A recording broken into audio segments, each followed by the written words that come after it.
Canada is an amazing country that makes up about 1/3 of all of North America. And because it's so vast and spans such a large area, it's bound to have some of the most awe-inspiring geography attached to it. So here are 15 of my favorite geography facts about the Great White North. And to kick us off, do you know how many islands Canada has? Canada has more islands than any other country in the world, with an estimated 52,000 named islands and countless smaller unnamed ones. The Arctic archipelago alone contains over 36,000 islands, including Baffin Island, the world's 5th largest, and Ellesmere Island, the 10th largest. Combined, these islands account for about 15% of Canada's land mass. And they're not all Arctic barren tundras. Canada's islands offer incredible diversity. In the east, Prince Edward Island is known for its rolling farmland and beaches, while in the west, Vancouver Island and Haida Gwaii feature lush rainforests and towering mountains. But unlike island nations such as Indonesia or the Philippines, which are densely populated, Canada's islands are often remote and sparsely inhabited. This isolation makes them vital for scientific research, tourism, and environmental conservation. And because it has so many islands, it also has Canada's coastline is the longest in the world, stretching over 202,000 kilometers. It borders 3 oceans, the Atlantic, the Pacific, and the Arctic. To put it in perspective, the second longest coastline belongs to Indonesia, a country of over 17,000 islands, yet its coastline measures just 54,000 kilometers. Canada's coastline is nearly 4 times longer. This immense length contributes significantly to Canada's economy and biodiversity. The coastlines are home to vital fisheries, particularly for lobster and crab on the Atlantic side and salmon on the Pacific side. The Arctic coastline, though less accessible, is becoming increasingly important with climate change, as melting ice opens potential shipping routes like the Northwest Passage. Canada's extensive coastline also includes famous natural wonders like the Bay of Fundy, known for having the world's highest tides, with some areas rising over 16 meters in a single day. With a coastline this long, it's probably not surprising that Canada is really, really large. Canada covers a vast 9.98 million square kilometers, making it the second largest country on Earth after Russia. It's so large that you could fit the entire European Union into Canada with room to spare. Despite its massive size, Canada's population is only about 40 million people, meaning it has one of the lowest population densities globally, with only about 4 people per square kilometer, an extremely low amount when you compare it to the United States, which has on average 35 people per square kilometer. This vast expanse of Canada includes towering mountains, expansive prairies, frozen tundra, and dense forests. The country's size creates extreme regional diversity, from British Columbia's temperate rainforests to Nunavut's icy Arctic, and from the flat prairies of Saskatchewan all the way to the rocky coast of Newfoundland. Canada's size and overall northernness contributes to harsh winters, which can make living difficult. However, this space also allows Canada to preserve its incredible natural beauty, with over 38 national parks protecting these landscapes. Now, despite having so much space, Canada's people haven't really spread out to occupy it all. Despite Canada's immense size, about 75% of its population lives within 100 miles of the US border. This narrow strip of land accounts for less than 5% of Canada's total area, but it includes cities like Toronto, Vancouver, Montreal, and Ottawa. This concentration is largely due to geography and climate. The southern parts of Canada have a milder climate, more fertile land, and better access to trade with the United States. Meanwhile, the northern regions are dominated by harsh Arctic and subarctic conditions, making large-scale settlement difficult. In comparison, Russia, another vast country with a cold climate, has a similar pattern, with most of its population concentrated in the more temperate west. Which means Canada's largest bay is mostly uninhabited. Ladies and gentlemen, it's time to take your nutrition to the next level. Meet Huel, the sponsor of today's video. Huel is spelled H-U-E-L and is the global complete nutritional drink that's trusted by over 400 million people globally. Their Black Edition ready to drink is a complete meal in a bottle. High in protein, low in sugar, and packed with all of the nutrients your body needs to feel its best.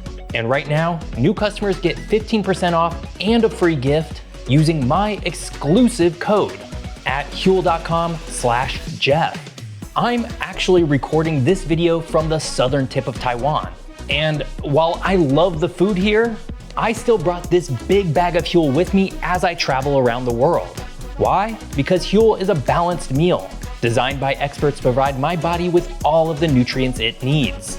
Basically, Huel takes the guesswork out of healthy eating, which is especially important now because I'm eating out a whole lot more. So get 15% off and a free gift for new customers using my exclusive code at huel.com/Geoff. Unlock a healthier, easier way to eat with Huel. Nutritionally complete meals in seconds so you can focus on what really matters. The Hudson Bay is the world's second largest bay after the Bay of Bengal, covering 1.23 million square kilometers. Situated in northeastern Canada, it's surrounded by Manitoba, Ontario, Quebec, and Nunavut. Now, despite its size, the Hudson Bay is relatively shallow, with an average depth of just 100 meters. This shallowness means it freezes over completely during the winter, and even in summer, the water remains extremely cold. The bay is a remnant of a prehistoric sea left behind by melting glaciers after the last ice age. The Hudson Bay plays an important role in Canada's history and economy. It was the site of early fur trading posts established by the Hudson's Bay Company, which helped shape Canada's development. Today, its shores are sparsely populated, with small communities relying on fishing, hunting, and shipping. The Hudson Bay, of course, is not inland, but Canada does have plenty of really large lakes. Canada is home to more lakes than any other country, boasting over 2 million, with 31,752 larger than 3 square kilometers. That's more than the rest of the world combined. Its lakes account for nearly 9% of the country's total area, a staggering contrast to countries like Australia, which is famous for its arid landscapes and limited freshwater resources. Among Canada's most famous lakes are Lake Superior, which is shared with the US and known as the world's largest freshwater lake by surface area, and Great Bear Lake, located entirely within Canada and recognized as the country's largest by volume. These lakes are essential for hydropower, providing clean energy to millions of Canadians, as well as for recreation and wildlife habitats. Altogether, Canada's Great Lakes system, which also includes Lake Ontario, Erie, and Huron, contains 20% of the world's freshwater supply. So it makes sense that some of those lakes would also have their own islands. Canada is home to Manitoulin Island, the world's largest freshwater island, located in Lake Huron. Covering 2,766 square kilometers, it's larger than some countries, such as Luxembourg, which is only 2,586 square kilometers. But unlike most islands surrounded by saltwater, Manitoulin is unique for its freshwater setting. But that's not the only thing that sets this island apart from the others. Manitoulin itself contains over 100 inland lakes. Some even have their own islands. This extremely rare phenomenon means that there are islands within lakes on an island within a larger lake. Treasure Island is a great example of this because it's the world's largest natural island in a lake on an island in a lake.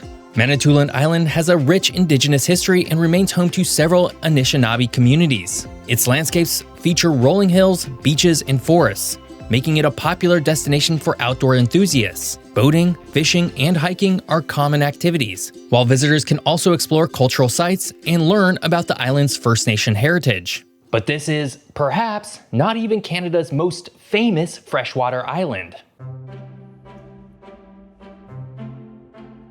Canada's southernmost point, Middle Island, is farther south than parts of Northern California. Located within Lake Erie at 41.4 degrees north, it lies on the same latitude as cities like Rome and Chicago. However, its location surprises many because Canada is often associated with northern cold climates and snow-covered landscapes.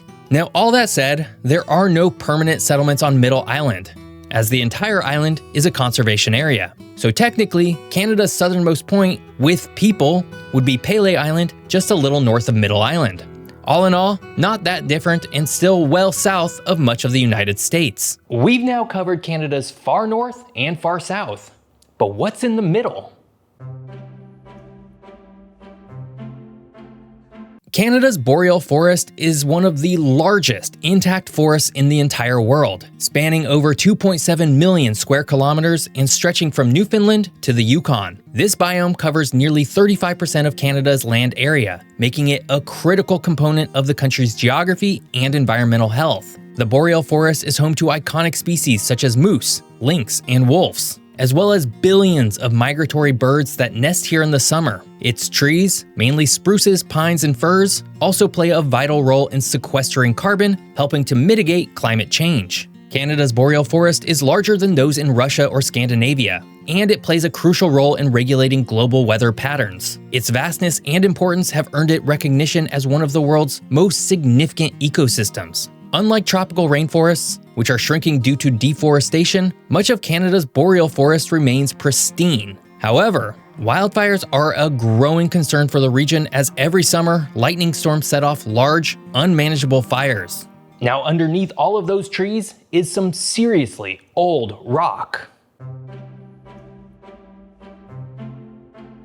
Canada is home to some of the oldest rocks on Earth, dating back nearly 4 billion years. These ancient formations are found in the Canadian Shield, a massive geologic feature that stretches across northern and eastern Canada, including parts of Quebec, Ontario, Manitoba, and the Northwest Territories. The Canadian Shield is a treasure trove for geologists. In 2008, researchers discovered rocks in northern Quebec's Greenstone Belt that are believed to be 4.28 billion years old, predating most life on Earth. These rocks provide a glimpse into Earth's earliest crust and the conditions that shaped our planet. Beyond its age, the Shield is a vital economic region. Rich in minerals like gold, nickel, and copper, it has driven Canada's mining industry for decades.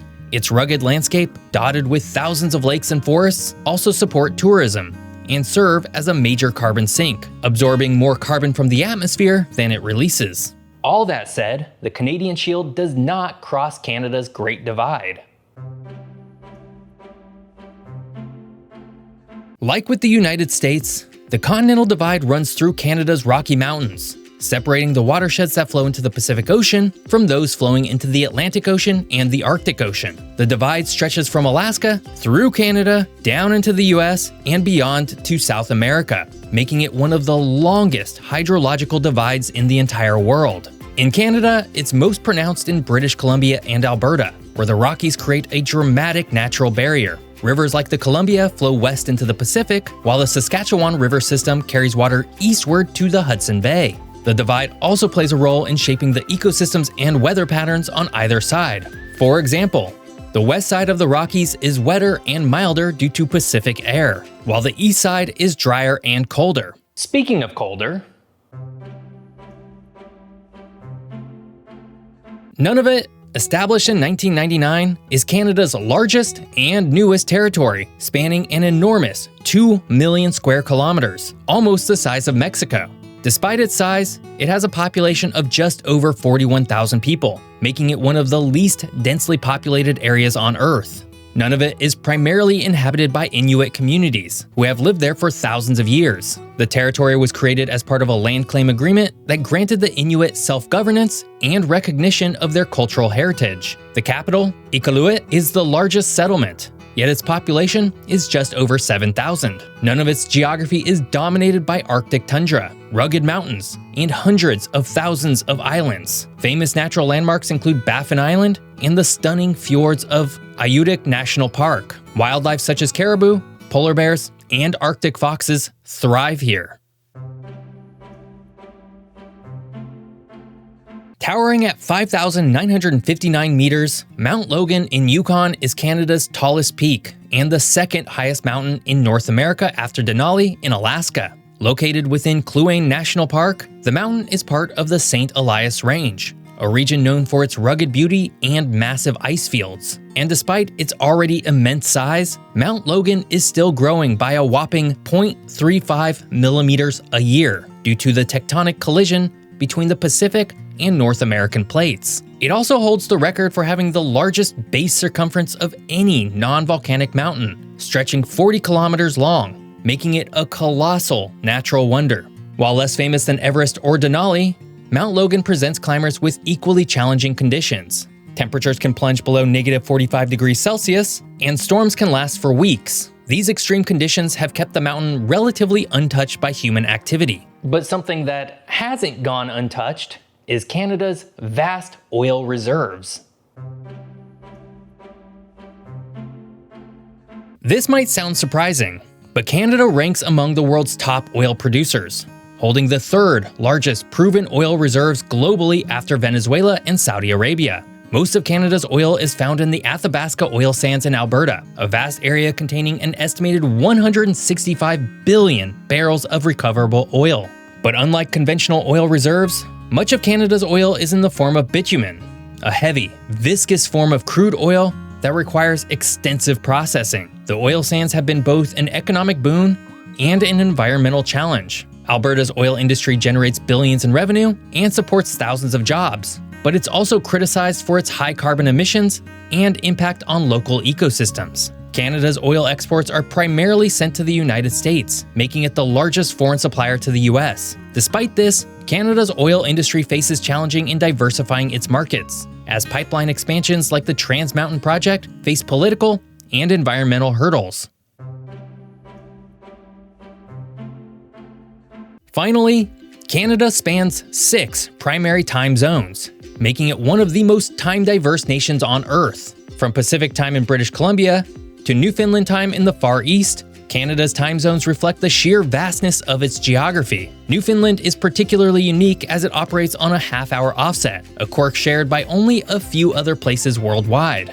Canada's time zones are essential for global trade and travel, particularly with its southern neighbor, the United States. The US shares 4 of Canada's time zones, making cross-border coordination smoother than it might be otherwise. This time diversity poses challenges for national coordination though. For example, live broadcasts of sporting events or political speeches often cater to Eastern time, leaving Western and Atlantic provinces watching at odd hours. It also underscores the immense size of the country. When Vancouverites wake up, Newfoundlanders are already preparing lunch. Hey Canada, I'm going off script here just a little bit because there's some really wild things happening in our world right now, particularly between the United States and, of course, your own country. I just want to take a minute to reaffirm that I love Canada. In fact, in many ways, it's my very favorite country. I'm a Pacific Northwest person through and through, but in terms of actual countries, Canada is probably the place that I would most feel at home.